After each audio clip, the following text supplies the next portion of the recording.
So you need a brand and a brand plan. Once you understand the power of brands in marketing, you will ask yourself, how do I create a brand? And then how do I manage it on an ongoing basis?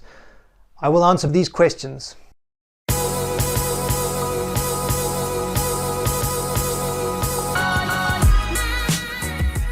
How to make a brand, covering some of the rules to follow and some of the traps to watch out for. I covered in my other video titled What is a Brand?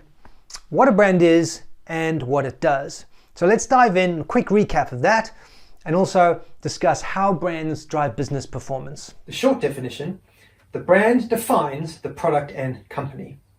If you look over here, a brand is not just a logo, it is the sum of perceptions of everything a company does. This covers its products, services, stakeholders, so these are people that are not employees or customers, for example, government interactions or investors, the social, community, investment, charities that the company is involved in, employees, research and development, supply and operations. A brand covers all of these things. It's the sum of perceptions of everything a company does.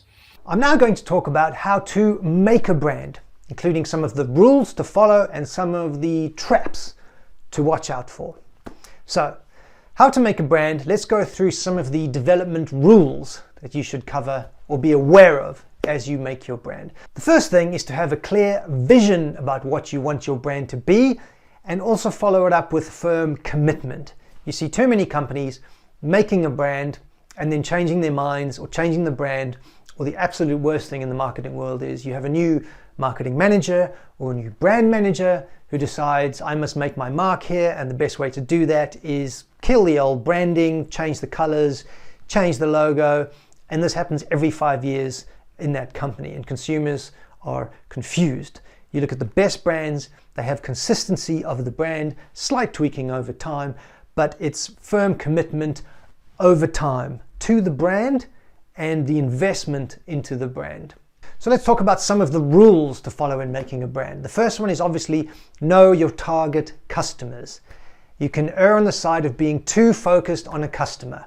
You have to understand your customer at absolutely all levels. The brand must be based around the customer must be able to interact with it, feel it at an emotional level, but it must be designed and pointed and focused and ideally created bottom up from the needs, beliefs and emotions of a customer. It's got to be customer led or based. So the second rule to follow is to develop an integrated brand identity. So what do I mean by this?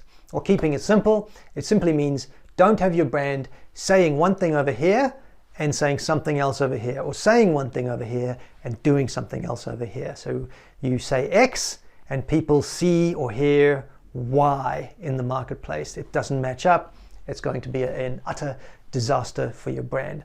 The second thing, what I mean by an integrated brand identity, is that the functional and emotional benefits have to align. The functional benefits is, hey, this is what it does on a technical level. It saves you time, it saves you money, it gives you X% more power or whatever.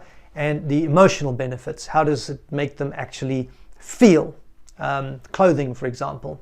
It does more. The functional benefits is keeps you warm, keeps you dry, but people want to feel cool or feel confident or feel powerful inside the clothes. So whatever, these two have to align between your functional and your emotional benefits in the brand.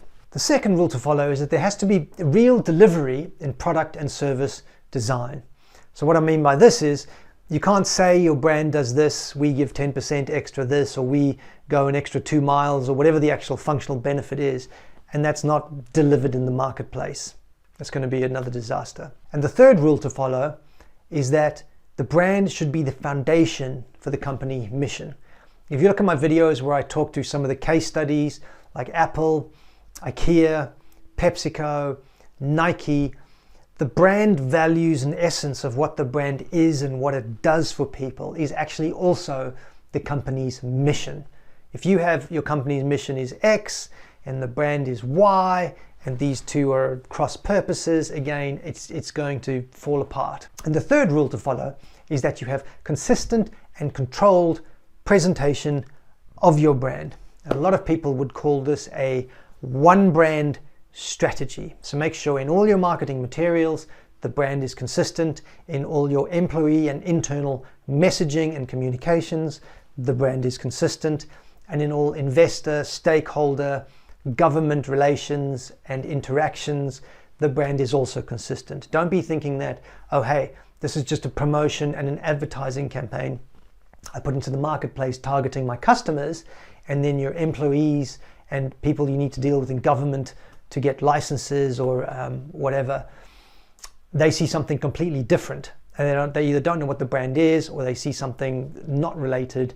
It's wrong, right? It has to be consistent across the entire company.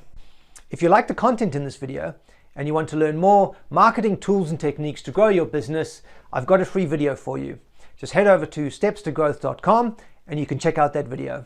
In how to make a brand, let's talk about some development traps you want to avoid falling into, because there's an old saying that says good strategy and poor execution is like a sports car with flat tires.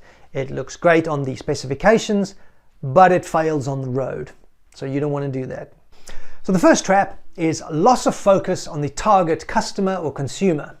And this translates into like wandering product and service design, which can happen if you have a really clear focus on what the consumers want and you're developing the brand around that.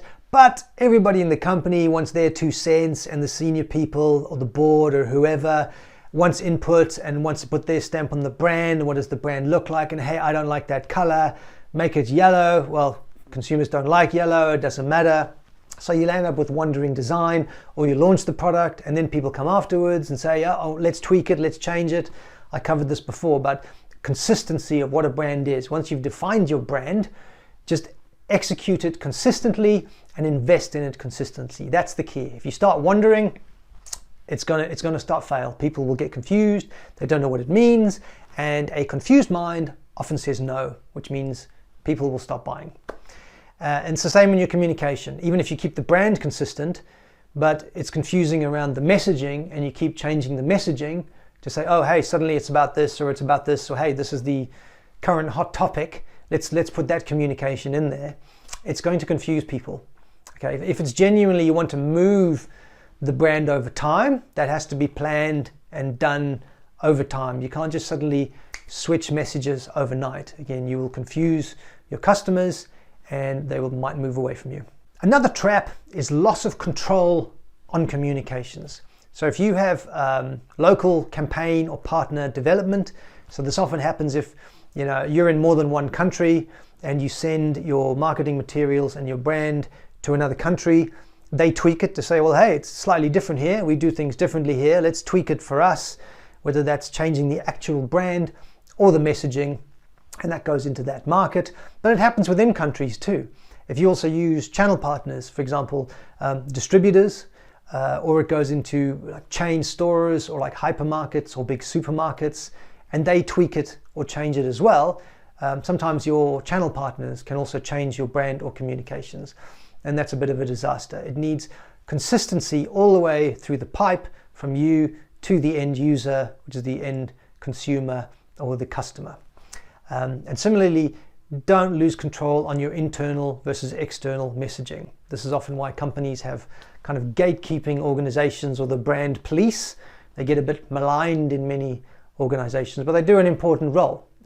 If what's being put into the market is different to what's being said and done internally in the company, and then that then leaks out into the market, again, you have this mismatch for the brand, and it's going to have an impact on sales because people don't know what you are about, or they no longer trust you because you're saying one thing and doing something else. Hey, if you like this video, these are the types of conversations that we're having in the Marketing Growth Nation Facebook group all day, all the time. So if you want access to me and a bunch of other great people, make sure you jump in there, join the conversation about marketing and learning, and I'll put a link for this in the description down below. Another trap to watch out for is lack of conviction or staying power. I mentioned this a bit before, but it's an example of that. If you have a new management change or a poor quarter and we need some sales now, hey, get a new campaign out. Cut the price is the other really dangerous one. The perceptions of quality of your brand versus price should be clearly mapped. And then if you hit a run of poor sales, it's easy to fall into a knee-jerk reaction of, hey, cut the price, which doesn't always work in many industries. I've seen many examples of people saying, we'll cut the price and we'll just sell more, but you need a clear understanding of what is the price elasticity of your product. If you cut the price, you should have it proven already. Does that lead to an increase in sales? Otherwise, you've just lost more margin and it's very difficult to then increase the price again. But even so, if your brand is more mainstream or premium and you panic, cut the price, and people, consumers and customers, get confused. Well, what is this brand? Is it a cheap price fighter, or I thought this was a premium brand? What's going on? And similarly, even if you do a rapid run of promotions, buy one get one free. Oh well, again, I thought this brand stood for this. Why are they just giving me one? It doesn't make sense. So if your plan works that way and your brand works that way, absolutely. But it can be a trap just to do short-term things to hit sales in the next quarter, or because we're behind on plan this year. But you have to think, well, what's the medium to long-term impact on the brand if that is then declining versus what we think it is. Now, just a final note on this. Don't go too far down the rabbit hole of only focusing on the brand. Don't forget, the brand is just one element of the overall marketing mix and the overall marketing plan. So the brand does need its own brand plan, but it sits within the wider marketing plan. So I hope that's useful. If you want access to the full framework for how to make and manage a brand, then simply go to our website at stepstogrowth.com, get in touch. I'll be more than happy to help with this. And if you enjoyed this video, don't forget to hit the like button. Let me know in the comments below any feedback or other topics you would like to hear for the future. And don't forget to subscribe, and I will see you again soon.